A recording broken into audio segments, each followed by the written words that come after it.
¿Qué tal, queridos alumnos?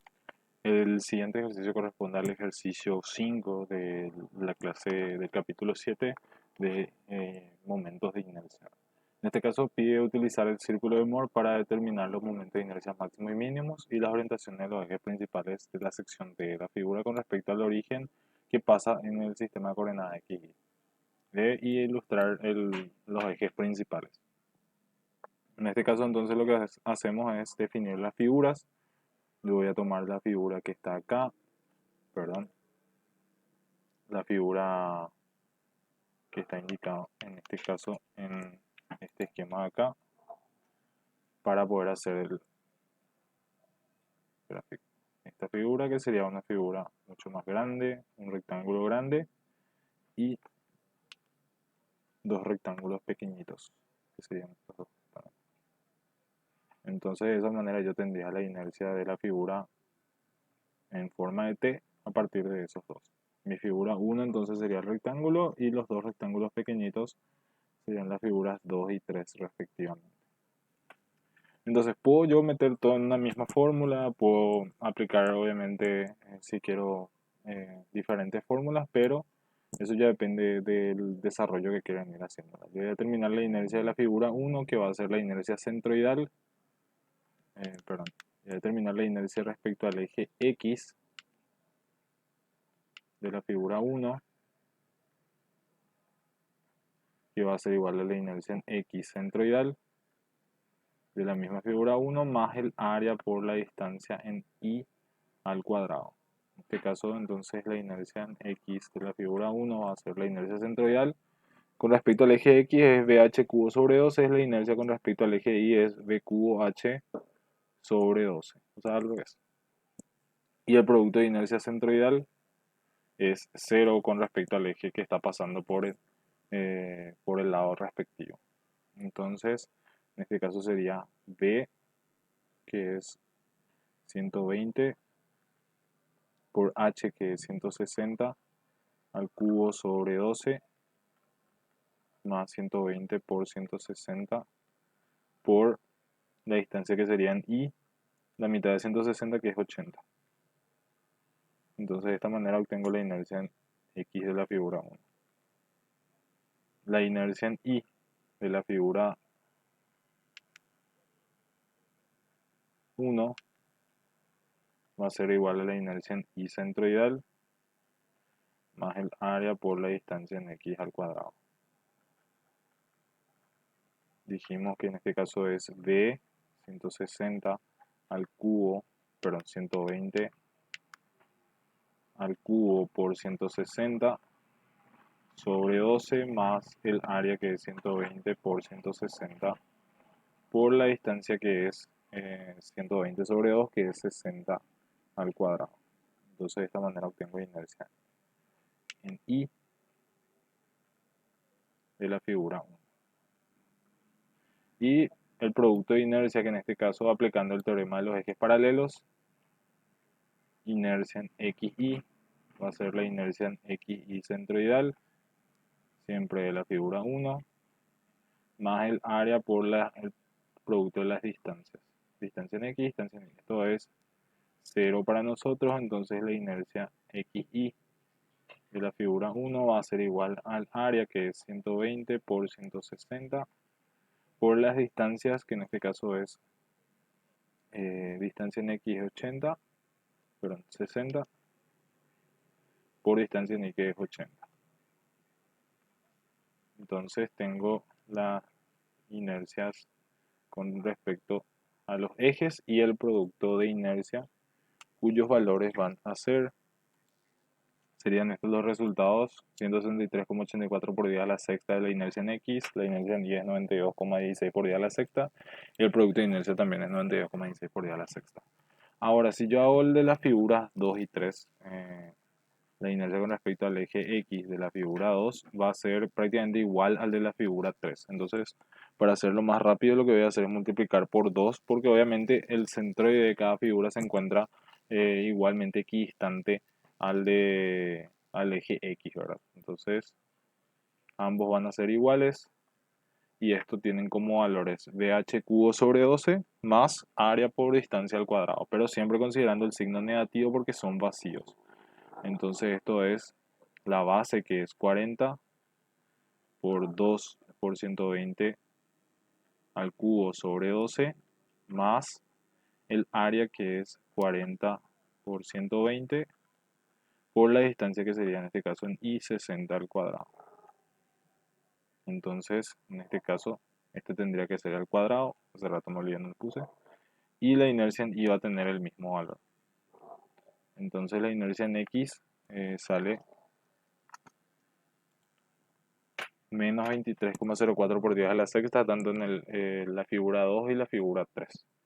La inercia con respecto al eje Y de las figuras, inercia en Y de la figura 2 no es igual a la inercia en Y de la figura 3, porque la inercia de la figura 3 se encuentra mucho más alejada.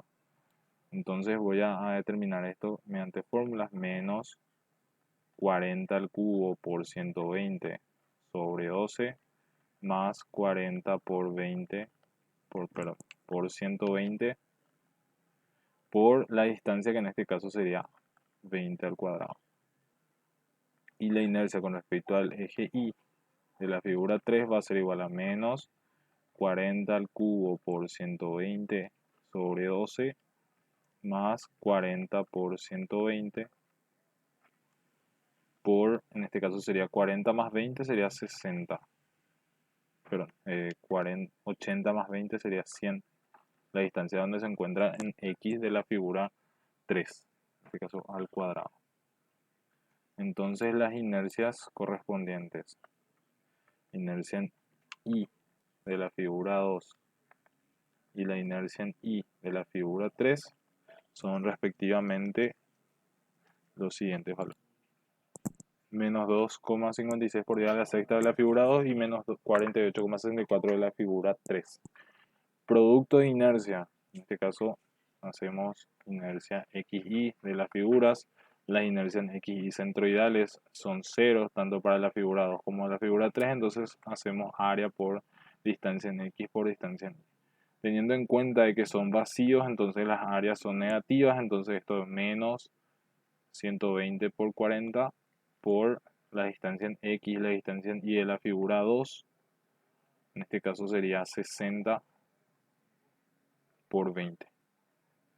Y la inercia con respecto a la figura 3, el producto de inercia, es menos 120 por 40 por 60 por 100. Entonces los resultados que yo obtengo por estos productos de inercia de la figura 2 y el producto de inercia de la figura 3 son respectivamente menos 5,76 por 10 a la sexta y menos 28,8 por 10 a la sexta. Ahora es cuestión de sumar todas las figuras y obtener la figura compuesta, o sea, términos de inercia con respecto a los ejes y las inercias, el producto de inercia con respecto a los ejes considerados. Entonces los resultados serían estos valores de acá. De esta manera nosotros ya podemos obtener los puntos que nosotros optamos para el círculo de Mohr P1, que tiene coordenadas, en este caso 117,76 por 10 a la sexta, y valor de siguiente coordenada, que sería el producto de inercia con su signo, 57,6 por 10 a la sexta. Y el punto P2, que sería en este caso la inercia en Y, 40,96 por 10 a la sexta y menos 57,6 por 10 a la sexta. Siempre considerando el signo cambiado del producto de inercia. Entonces, de esta manera nosotros podemos graficar el círculo de Mohr considerando los valores, y no hace falta que sea a escala, sino por lo menos de manera esquemática. Puedo decir que al ser la inercia en X mayor que la inercia en Y, el punto P1 se encuentra hacia la derecha. Y como el producto de inercia es positivo, entonces puedo indicar que este es el punto P1 y el diametralmente opuesto sería el punto P2. Respecto a la ubicación del centro, perdón, esta línea tiene que ser así. Tenemos que esto representa el eje X y esta línea que está acá representa al eje Y. Y obviamente esto va a ser el ángulo de giro con respecto al eje X, va a ser 2θ. Como ven, yo puedo saber ya el signo que va a salir, que tiene que ser negativo, porque obviamente giro en sentido horario. Entonces las orientaciones, a mí me pide determinar las inercias máximas y mínimas, entonces voy a determinar el centro, que va a ser igual a la semisuma, inercia en X más inercia en Y sobre 2.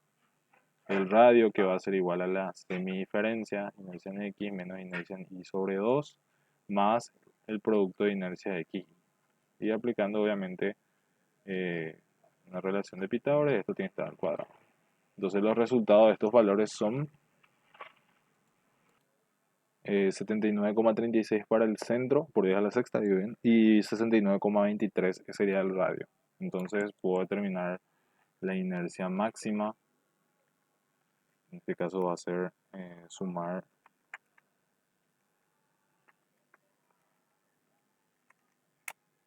sería en este caso 148,59 por 10 a la sexta milímetros a la cuarta, y la inercia mínima va a ser la resta entre esos valores, que va a ser 10,13 por 10 a la sexta milímetros a la cuarta. Como ya ven, yo a partir del eje X voy a obtener la dirección de el eje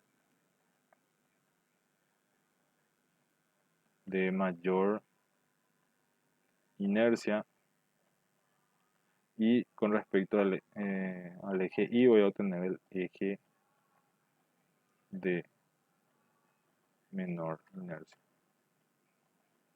Entonces, para obtener esos valores yo aplico la fórmula tangente de 2θ es igual a menos 2 veces el producto de inercia XY con su signo sobre la diferencia entre inercia en X menos inercia en Y. Esto obviamente genera un ángulo 2θ de valor igual a menos 56,31, y el valor del ángulo θ igual a 28,15 grados, negativo también. Entonces eso llevando al gráfico real, que es lo que pide el ejercicio, indicar con respecto a estos ejes cuáles son los valores máximo y mínimo de inercia que ya encontramos, perdón, y ahora lo que tenemos que indicar es cuál es la dirección que nosotros adoptamos. Entonces en este caso, como giramos en sentido horario, entonces en el gráfico real tenemos que girar en sentido horario. Este sería U, este sería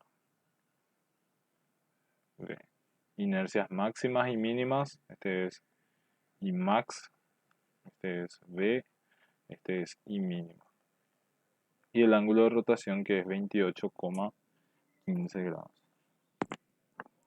Entonces de esta manera entonces graficamos los ejes principales, la rotación que se tiene en relación a los ejes X e Y, y los valores de inercias máximas y mínimas. Y este sería el resultado del ejercicio.